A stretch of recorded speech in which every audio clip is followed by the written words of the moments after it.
अस्सलाम वालेकुम। Welcome to housewife tales. Housewife tales में आप सबको खुश आमदीद। मेरा नाम मदीहा है और आप सुन रहे हैं मेरा चैनल। इसमें आज मैं आप लोगों के लिए एक अफ़साना लेकर आई हूँ। उसका नाम है आज की अकबरी असगरी और इस अफ़साने को लिखा है बीना सिद्दीकी ने। घर वालों के बाद अब मक्खियों के नाश्ते की बारी थी। मेज़ पर अब तक नाश्ते के आसार बाकी थे। मक्खन में लुथड़ी हुई छुरी मेज़ पर पड़ी अपनी किस्मत को रो रही थी। बच्चों के छोड़े हुए दूध के गिलासों और चाय की झूठी प्यालियों पर अब मक्खियाँ नाश्ता कर रही थीं। माहीन इन सब चीज़ों से बेखबर सर झाड़ मुँह फाड़ नज़रें टीवी पर जमाए मॉर्निंग शो देखने में मगन थी। इतने में अंदर से अयाज़ की सहमी सहमी आवाज़ आई, माहीन मेरी नीली टाई कहाँ है? मिल ही नहीं रही।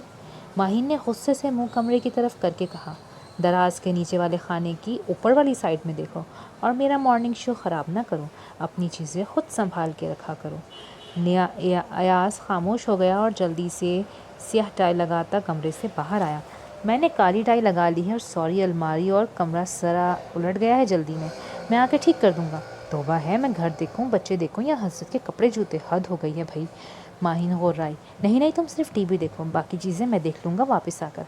अयाज को सुबह सुबह धमाकों और गोलाबारी से डर लगता था, इसीलिए कान दबाए निकल गया। हकीकत ये थी कि माहीन को टीवी देखने का इतना शौक़ था कि बाकी किसी और चीज़ को देखने के लिए टाइम बचता ही नहीं था। घर के कोने कोने में जालों की शानदार नुमाइश जारी थी।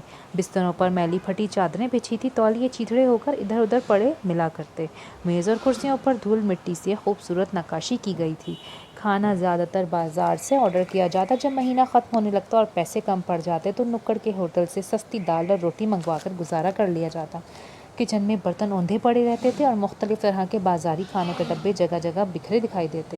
कोई भी जो इनके घर चंद लम्हों के लिए आता बड़ी आसानी से जान सकता था कि गुज़िश्ता हफ्ते किन किन जगहों से खाना मंगवा कर खाया गया है। रहे बच्चे तो हन्नान और मरियम दो बच्चे थे, माहीन और अयाज़ के। हन्नान को ऐसी बीमारी थी कि हर वक्त नाक बहती रहती। हरीम के बाल लंबे मगर हर वक्त उलझे रहते, क्योंकि इसकी माँ के पास उसके लंबे बालों को सुलझाने का वक्त कम ही हुआ करता था। हरीम और हन्नान भी माँ के नक्शे कदम पर चलते हुए कोई भी चीज़ इस्तेमाल करने के बाद उसे उसकी जगह पर रखना जुर्म समझते थे। इसलिए स्कूल की कॉपियाँ अक्सर सोफ़ों के नीचे और पेंसिल रबर फ्रिज के ऊपर आराम करते पाए जाते। अयाज़ कभी कभार कुछ कह बैठता तो माहीन चीख चीख के चीज़ें तोड़ने और फेंकने लगती। साथ ही बच्चे लेकर अपनी माँ के घर जाने की धमकी देती, जो कारगर साबित होती। अयाज़ को अपने बच्चों से ऐसी शदीद मोहब्बत थी कि लम्हे भर को भी इनकी जुदाई बर्दाश्त नहीं कर सकता था। माहीन को रेडीमेड कपड़ों और रेडीमेड खानों के साथ साथ रेडीमेड आंसुओं का भी बड़ा शौक़ था। जैसे ही अयाज़ किसी बात पर झुंझला के कोई बात कह देता, माहीन फटाफट बड़ी बड़ी आंखों के बटन दबाकर गोया खुदकार आंसू निकाल लाती और अयाज़ को हार मानते ही बनती।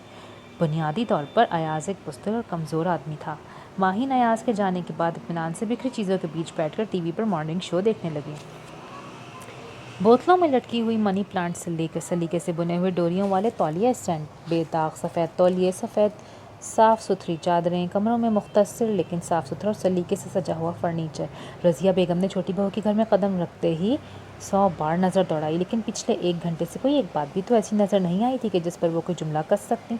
ज़बान में बुरी तरह खुजली हो रही थी। ये क्या बात हुई? ज़मानों बाद सास बहू के घर आए और उससे कुछ जली कटी कहकर अपना सास होने का हक भी अदा ना कर पाए। सवेरा इनकी छोटी बहू थी, जो इनको शरबत का गिलास देने के बाद तख्त पर अखबार देकर पंखा चलाकर अब किचन में घुसी हुई थी। घर भर में कीमा भूनने की खुशबू फैली हुई थी।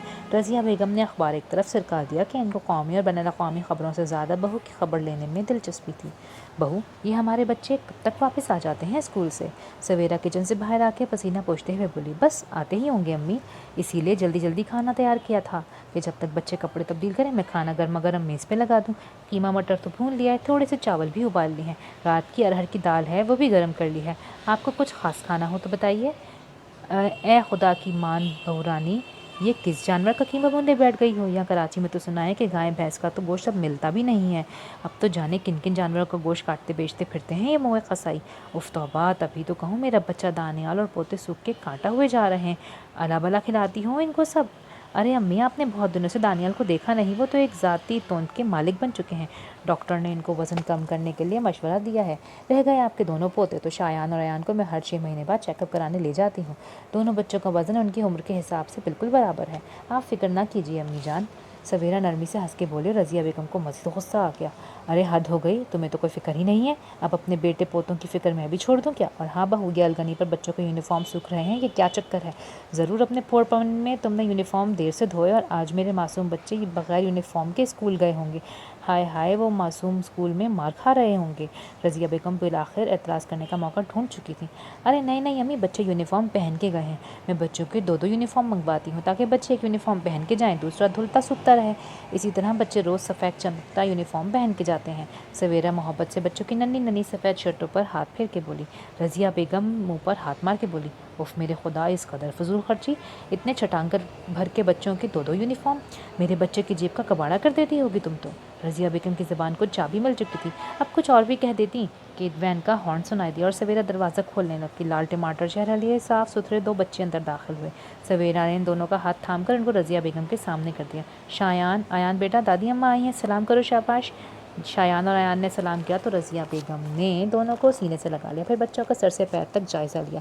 بچے صاف ستھرے یونیفارم اور چمکتے سیاہ جوتوں کے ساتھ کھڑے تھے. انہوں نے مایوس ہو کے گردن ہلا دی, کیونکہ ان پوتوں کے حلیے میں کوئی ایسی قابل اعتراض بات ہی نہیں تھی جن پر وہ بہو کی کلاس لے سکتی. اوف, 1:30 بجنے والا ہے. بچے میرے سر پر نازل ہونے والے ہوں گے اور میں پروگرام میں ایسی کھوئی کہ ٹائم کا پتہ ہی نہیں چلا. آتے ہی آدم بو کی طرح بھوک بھوک کا نعرہ لگائیں گے. ٹی وی ڈرامے میں مگن ماہی اچانک چونکی, ہڑبڑا کے ادھر ادھر ہاتھ مارا. پکایا تو کچھ ہے نہیں, پیزا آرڈر کرتی ہوں. ارے کہاں چلا گیا میرا موبائل؟ ابھی وہ صوفے کے کشن ادھر ادھر پھینک کے موبائل تلاش کر ہی رہی تھی کہ گھنٹی بجی اور بچے اسکول سے آ گئے. ماما کیا پکایا ہے, بھوک لگی ہے؟ حریم نے آتے ہی سلام دعا کے بعد چیخ کے پوچھا. ارے پکایا تو KFC یا پیزا ہٹ والوں نے ہوگا, ماما تو صرف آرڈر کرتے ہیں. یہ پوچھو کیا آرڈر کیا ہے آج؟ حنان بدتمیزی سے ہنس کے بولا اور جوتے موزے ادھر ادھر اچھال کے اپنا ٹیبلٹ کھول کے صوفے پہ بیٹھ گیا. ارے حنان, جوتے موزے ادھر ادھر کیوں پھینک دیے؟ اسکول کی چھٹی ہو گئی کیا؟ کل پھر اسکول جانا ہے کہ نہیں؟ صبح صبح ڈھونڈ مچے گی موزے جوتوں کی, مجھ سے مت کہنا تلاش کرنے کو. ماہین غصے سے بولی اور ساتھ ساتھ ہاتھ مار کے موبائل تلاش کرنے لگی. مما, جب حنان کے جوتے موزے رکھنے اندر کمرے میں جائیں نا تو میرے جوتے موزے بھی رکھ دیجیے گا, اور کھانا جلدی منگوائیں, بھوک لگی ہے. حریم جوتے اچھالتی صوفے پر اوندھی لیٹ گئی. ارے دم تو لو, موبائل پتہ نہیں کہاں چلا گیا, ملے گا تو آرڈر کروں گی نا. ماہین اب جھنجھلاہٹ میں چیزیں اٹھا کر ادھر ادھر پھینکنے لگی. بچوں کو بھی یہ گیل دلچسپ لگا. باقی کشن اور چیزیں انہوں نے اچھال پھینکی. اتنے میں حنان پانی پینے کچن میں گیا اور مکھن میں تھوڑا موبائل لے کچن سے نکلا.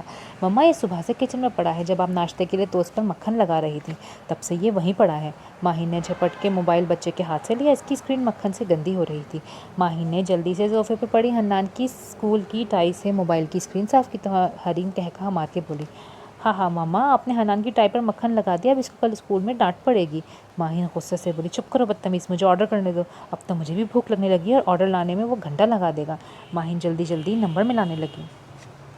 گرما گرم نرم پھولی پتلی چپاتیاں, گرم گرم سرخ بھنا ہوا قیمہ جس میں ہرے ہرے مٹر باہر دکھا رہے تھے, ساتھ میں بھاپ اڑاتے ابلے چاولوں کی ڈش اور ارہر کی گھلی ملی پیاز کے تازہ بگار کے ساتھ دال. رضیہ بیگم نے دسترخوان پر تنقیدی نگاہ ڈالی, پھر بولی. بہو, قیمہ بھونا ہے, ساتھ کوئی سبزی بھی بنا دیتی. سبزی سے دسترخوان میں ہریالی آتی ہے اور بچوں کو بھی سبزی کھانے کی عادت پڑتی ہے. جی امی, اصل میں دوپہر کے کھانے میں صرف یہ اور میں بچے ہوتے ہیں نا, تو زیادہ اہتمام نہیں کرتی. رات کو بچی ہوئی دال سالن گرم کر کے تازہ چاول ابال لیتی ہوں. یہ تو آپ کے لیے میں نے قیمہ بھونا ہے, بچوں کے لیے رات کی دال بگار کے تازہ کر دی ہے. سویرا نے نرمی سے کہا. ارے توبہ کرو, میرے معصوم بچوں کو باسی دال کھلا کر بیمار کرنا چاہتی ہو؟ بچہ تو بہو رانی نکل جائے گی ناک کے راستے اگر میرے منہ میں خاک میرے پوتوں کو کچھ ہو جائے تو. لعنت ہو ایسی بچت پر. رضیہ بیگم عادت سے مجبور ہو کے بڑک اٹھی. سویرا شرمندہ سی ہو کر اپنی پلیٹ پہ جھک گئی. امی, تھوڑے دن اور رک جاتی نا. دانیال نے لاڈ سے ماں کا کندھا تھاما. ارے نہیں بیٹا, تمہاری بیوی نے تو بچتوں کا حال سنا سنا کے مار ڈالا. لگتا ہے فاقے کاٹ رہے ہو تم دونوں میاں بیوی. ایسے بوڑھی مہمان ماں تو بوجھ ہی ہوئی نا. دانیال نے سویرا کو غصے سے گھورا. سویرا, ایسا کیا ہوا ہے, امی کے کھانے پینے میں کوئی کمی ہوئی ہے؟ دانیال نے سویرا کو غصیلی نگاہوں سے دیکھتے ہوئے بولا. نہیں تو دانیال, امی جتنے دن بھی یہاں رہی میں نے اپنی پوری سی کوشش کی امی کے لیے اچھے سے اچھا کھانا پکا کے کھلانے کی. البتہ کچھ چیزیں ایسی ہیں جس میں میرا کنٹرول نہیں, کہ ہمارے یہاں AC نہیں, جنریٹر بھی نہیں, لائٹ 5-5 گھنٹے کے لیے چلی جاتی ہے تو امی جی کا BP ہائی ہو جاتا ہے. سویرا سر جھکا کے آہستہ سے بولے. دانیال بھی شرمندہ ہو کر بولا. امی, واقعی آپ کو میرے گھر میں تکلیف ہو رہی ہوگی. میں نے تو اپنی محبت میں سوچا ہی نہیں کہ ہمارا گھر کتنا تنگ ہے اور جنریٹر اور AC جیسی سہولتیں بھی نہیں. اب بزرگ اور بیمار ہیں, شان بھائی کے گھر ان سب سہولتوں کی ساتھ رہتی تھیں. ٹھیک ہے, میں آپ کو شان بھائی کے گھر واپس لے چلتا ہوں. अरे शान तो मुझसे तंग आया बैठा है, मैं अब ज़रा अयाज़ के घर जाना चाहती हूँ। अयाज़ और माहिन बहू के साथ कुछ दिन गुजार लूँगी, किसी के सर पे ज़्यादा दिन सवार रहना अच्छी बात नहीं। मुझे अयाज़ बेटे के घर ले चलो। हाँ फिर इसको फ़ोन करके यहाँ बुला लो, आके बूढ़ी माँ को ले जाए। अयाज़ के पास अच्छी जॉब है, बड़ा घर है, सुकून से रहूँगी, बचत स्कीम का हिस्सा बन के तो नहीं रह जाऊँगी ना। रज़िया बेगम बेदारी से बोली। दानियाल और सवेरा एक दूसरे को देख के रह गए। अयाज़ गाड़ी चला रहा था और चेहरे पे काफ़ी घबराहट थी। बराबर में रज़िया बेगम इत्मीनान से बैठी थी और डिग्गी में उनका सामान था। रज़िया बेगम ने पूछा, अरे तुम्हारी नौकरी तो ठीक जा रही है ना अयाज़? दानियाल बेचारे को तो 3 महीने पे एक तनख्वाह मिल रही है। अयाज़ सर हिला के बोला, जी जी अम्मी, माशाल्लाह से नौकरी बिल्कुल ठीक चल रही है और तनख्वाह भी टाइम पे बाकायदगी से मिल जाती है। रज़िया बेगम सुकून भरा सांस लेके बोली, चलो शुक्र है, वरना सवेरा बहू के घर तो बचत की तकरार सुन सुनकर लगता था कि मैं कोई मुसीबत बन के बचत के मारों पर नाजिल हो गई हूँ।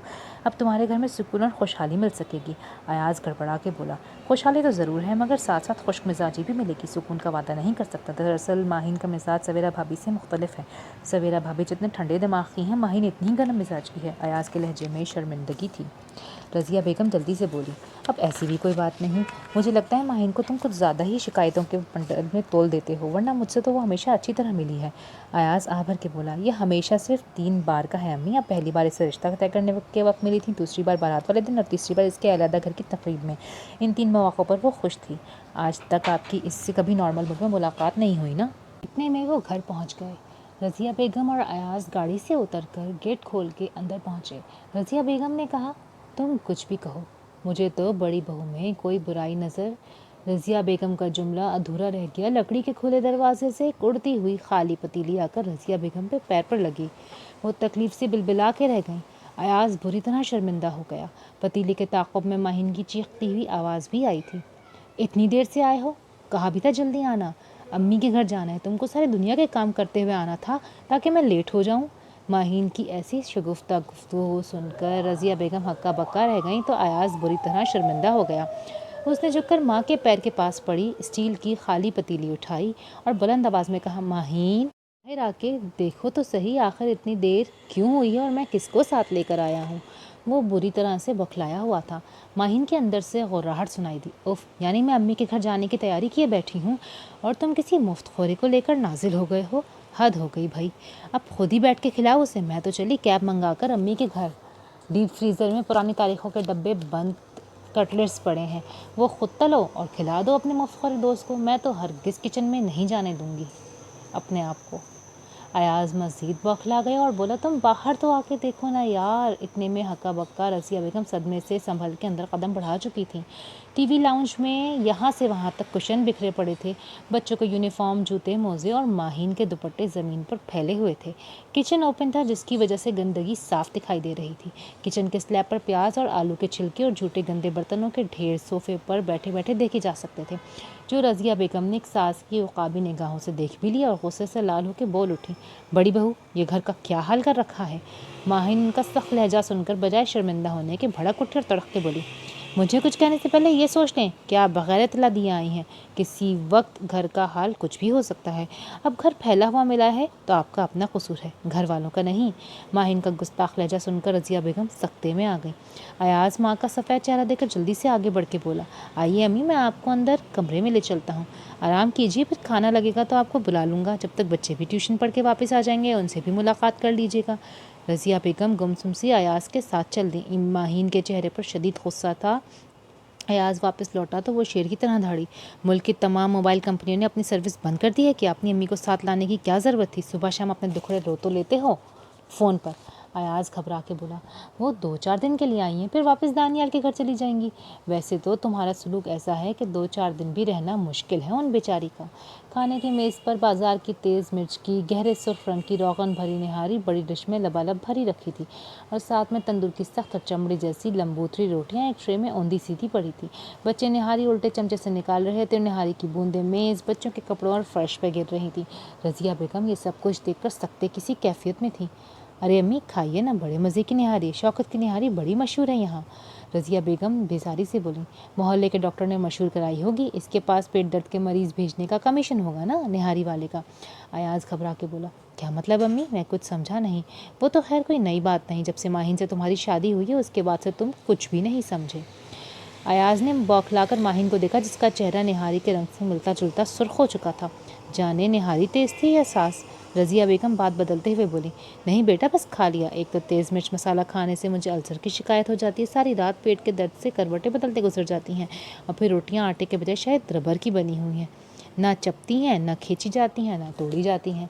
रज़िया बेगम के लहजे में तंज के बजाय अब बेबसी थी। माहिन गुस्से में चबा चबा के बोली, भाई जब इंसान की उम्र ऐसी हो जाए कि दांत और पेट जवाब दे जाएं तो उसे अपने घर में ही टिक के रहना चाहिए, ना कि नई जगहों पे जाकर दूसरों के खाने से अपना पेट और दूसरों का मूड ख़राब करना चाहिए। अयाज ने गुस्सा करने की हिम्मत करी और दबी दबी आवाज़ में बोला, माहिन। वो तो तंबी सुनकर ही बड़ा उठी, प्लेट पटक के खड़ी हुई और चीख के बोली, मैं कल ही बच्चों के साथ अपनी अम्मी के घर रहने जा रही हूँ, तुम रहो अपनी माँ के साथ, जिन्हें हर बात में तनकीद की आदत है। माहिन ज़ोर ज़ोर से पैर पटकती कमरे में गई और ज़ोरदार आवाज़ के साथ दरवाज़ा अंदर से बंद कर लिया।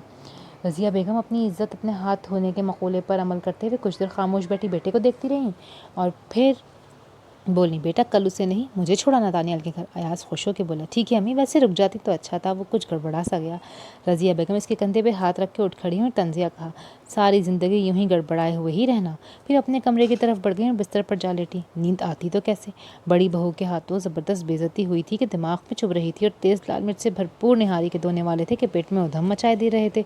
उठ के टहलने लगी, फिर कुछ ख्याल आया तो ध्यान बटाने को अपने सफरी बैग में अपना मनपसंद नावल मिरातुल उरूस निकाल लिया और तकिए से टेक लगा के पढ़ने लगी। 100 बार का पढ़ा हुआ नावल हमेशा ही अच्छा लगता था। कम पढ़ी लिखी थी, लेकिन बचपन में ही डिप्टी नज़ीर अहमद के नावल अपने खालक की अलमारी से निकाल निकाल कर पढ़ लिया करती थी, और चूंकि बेज़रर और माशरती सुधार के नावल थे, इसलिए माँ खाला नानी किसी ने इन नावलों के पढ़ने पर रोक टोक भी नहीं लगाई थी। ये नावल गोया उनकी बचपन की याद, मैके की खुशबू, ससुराल में तन्हाई का सहारा और बुढ़ापे में वक्त गुजारी का मशगला था। लेकिन जाने क्यों आज नावल में भी दिल न लगा। उन्होंने नावल एक तरफ डाल के मोबाइल बैग से निकाला और लाहौर में अपने तीसरे बेटे के पास मौजूद अपने शौहर अहमद अली को कॉल करके दिल का गुबार निकाला। अहमद अली गौर से सुनते रहे और रज़िया बेगम कहती गईं, अरे आप तो पिछले 6 महीने हो गए हैं वहीं कराची में जाके बैठ गए दोनों बहू बेटे के पास, मुझे पहले क्यों नहीं बताया कि बड़ी बहू ततैया मिर्च की तरह तेज़ है और हर वक्त बिल्ली की तरह पंजे निकाले शेर की तरह गुर्राती है। तौबा, ना हुस्न है ना सलीका, जाने हमारा अयास किस बात पर गर्विदा है। वो दिल की भड़ास निकालते हुए बोली। अहमद अली जो दोनों बेटा बहुओं से 1 महीना पहले मिल चुके थे, तसल्ली से सुनते हुए सुकून से बोले, भाई माहिन में तो कोई गुण होगा कि तुम मुसलसल 20 मिनट से इसी की बात कर रही हो। छोटी बहू सवेरा के घर भी तो गई थी, तुमने एक बार भी इसके सलीक़े, सादगी, सुगड़ापे, किफ़ायत शारी और फर्मा बरदारी का जिक्र नहीं किया। अरे बस दिल जला हुआ था, इसीलिए माहिन की बातें करने लगी। रज़िया बेगम शर्मिंदा होकर बोली, दरअसल अयाज अपनी बीवी की ज़बान से डरता है और माहिन अपनी आदत से मजबूर है। कुछ कसूर इसमें हमारे दबे दबाए बेटे हजूर का भी है, बल्कि तुम्हारा भी। वाह भाई, ये खींचतान के मेरा कसूर कहाँ से निकाल लाए आप, रज़िया बेगम गुस्से से बोली। अहमद अली ने संजीदगी से कहा, बड़ा और पहला बेटे होने के नाते तुमने इसको बहुत लाड में पाला और कोई फैसला खुद इसको करने नहीं दिया, हाथ का छाला बना के रखा। यही वजह है कि वो एक दबी दबाई शख्सियत बन के निकला, और ऐसी शख्सियत माहिन जैसी तेज़ तरार लड़कियों के लिए आइडियल शौहर साबित होती है। सो अयाज आइडियल शौहर बन चुका है, फर्माबरदार बेटा बनना अब शायद इसके लिए मुमकिन नहीं।